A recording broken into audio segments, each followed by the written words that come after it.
Uma questão aqui sobre o contexto de produção, circulação e recepção de textos. Uma foto aqui de uma propaganda. Alta mecânica diesel, aqui do Gordo. Cruzeiro do Norte, serviço de tratores em geral, montagem de motores, assistência técnica, reforma de colhedeira e plementos. Dá para ler ali em cima de colhedeira, atende nas fazendas. Ó, fazendas. Dá para entender, muito obviamente, né, que atende nas fazendas. Não vou comentar muito não, porque a questão é interessante. Quando, evidentemente, vierem os distratores, as alternativas, eu faço o comentário aqui. Vamos lá. Os textos relativos ao mundo do trabalho geralmente são elaborados no padrão normativo da língua portuguesa, no padrão formal e culto. No anúncio, apesar de o enunciador ter usado uma variedade linguística não padrão, ele atinge seus propósitos comunicativos. Por quê? Causa. Os fazendeiros podem contar com a comodidade de serem atendidos em suas fazendas. A parede da casa é um suporte eficiente para a divulgação e escrita de um anúncio. Meu Deus.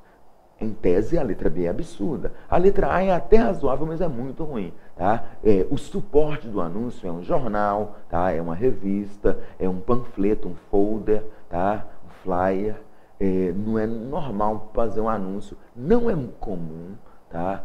É óbvio que a parede pode ser um suporte, pode aparecer um anúncio, mas não é normal, tá? Não é comum, não.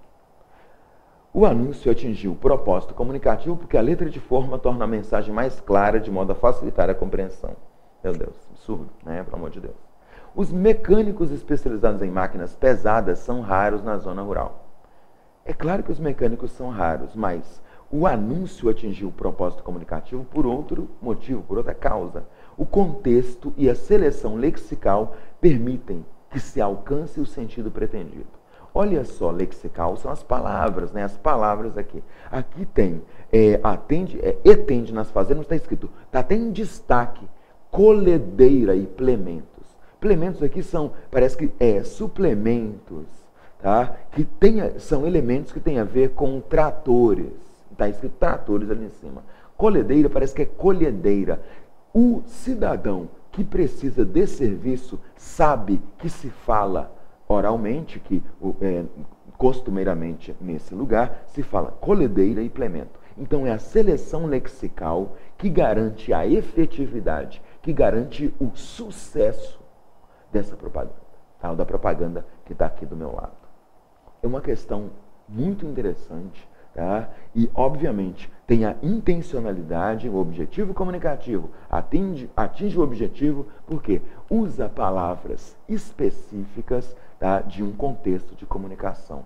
Deve-se assinalar a alternativa é uma questão muito interessante de 2013 aqui adiante. Outro gênero muito relevante é a história em quadrinhos. Na história em quadrinhos, a história em quadrinhos obviamente é uma narrativa, tá? Tem linguagem verbal e não verbal. É interessante que para ser história em quadrinhos, o normal, de acordo com os livros de teoria dos gêneros textuais, o professor estuda muito para poder dar aula. Eu estudo e é óbvio. Deveria haver 2 tiras. 2 já é história. Tá? Uma é tira, tá? Por isso está escrito ali hipergênero. Tá? Então a tirinha, só uma linha, só uma tira. Tá? É uma modalidade, é uma sub-história em quadrinhos. O normal é que apareça de 2 a 4 por página. Vai aparecer muito estranhamente, mas está escrito no comando da questão, história em quadrinhos. Vai aparecer uma tirinha só, tá? Mas tem a ver com história em quadrinhos, ok. Narrativa curta, que tem linguagem verbal e visual. O objetivo, em tese, seria função estética, tá? Seria, assim, divertir. Entretanto, pode fazer reflexões filosóficas, sociais, metalinguísticas, existenciais, ou mesmo que filosóficas, tá? Amorosas, sei lá. Estrutura. Eu vou estudar ali no outro, vai ter um slide, só com explicação de que é balão, vinheta, figura, onomatopeia, elipse, página ou prancha. Explicação na outra lâmina. Tipo textual narrativo, sem dúvida. Tá? Suporte é maleável, deveria ser a folha aí do papel. Tá? Suporte manuseável e portátil. Papel mais comum. Componentes aí, estrutura e componentes. Estrutura e componentes. Balão, aquele negócio assim, é um lugar onde aparece a fala do personagem. Se é fala mesmo, o balão tá todo preenchidinho. Tá? Se for pensamento, aparecem umas bolas, obviamente. Vinheta, a linha preta assim, que vai delinear o balão. Traço que serve para emoldurar, desculpe, o quadrinho, obviamente. Figura, representação estática e móvel da personagem. Onomatopeia, tum, pou, tá, sons da língua reproduzem ruídos. Tá? Composição verbal expressiva com exemplos. Elipse é um espaço em branco que há entre um quadrinho e outro, de acordo com os teóricos, serve para o leitor pensar.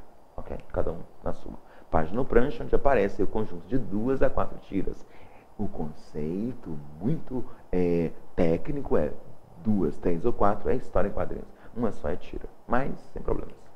Letra. Pode haver um destaque, um bold, um negrito, tá? Para poder destacar uma intenção de quem escreveu a história em quadrinhos.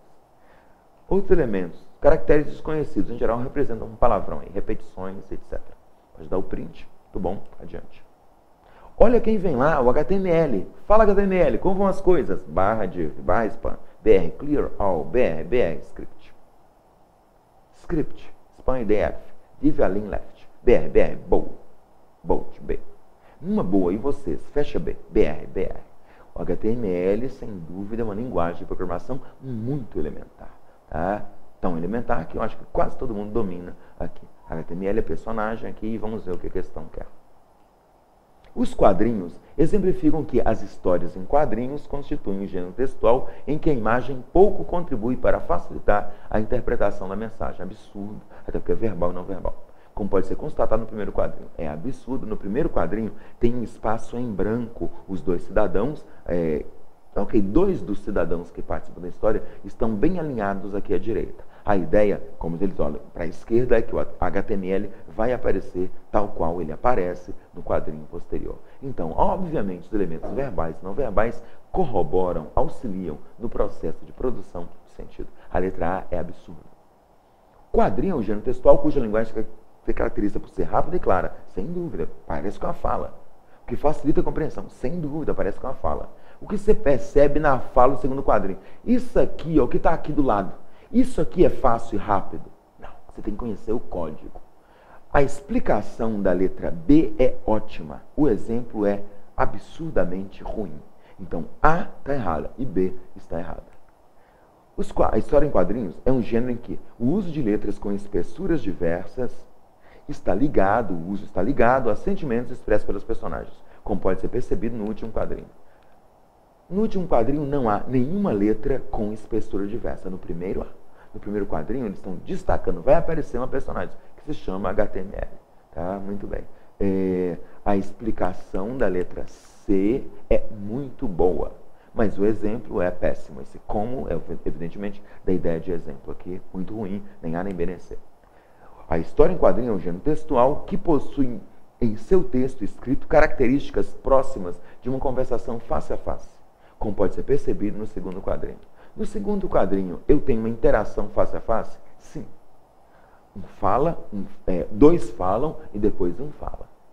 Não se trata do conteúdo, é só da interação. Lembra a fala? É muito bom. Se houvesse só 4 alternativas, eu marcaria a letra D. Na letra E. A história em quadrinhos é um gênero textual em que a localização casual dos balões nos quadrinhos expressa com clareza a sucessão cronológica da história. Casual? Não. A localização dos balões é cronológica. Tá? Nada mais óbvio. Então a letra E está incorreta, por isso eu marco a letra D de dado. Tá? A questão é boa porque traz alguns comentários, umas análises interessantes sobre o gênero textual e história em quadrinhos.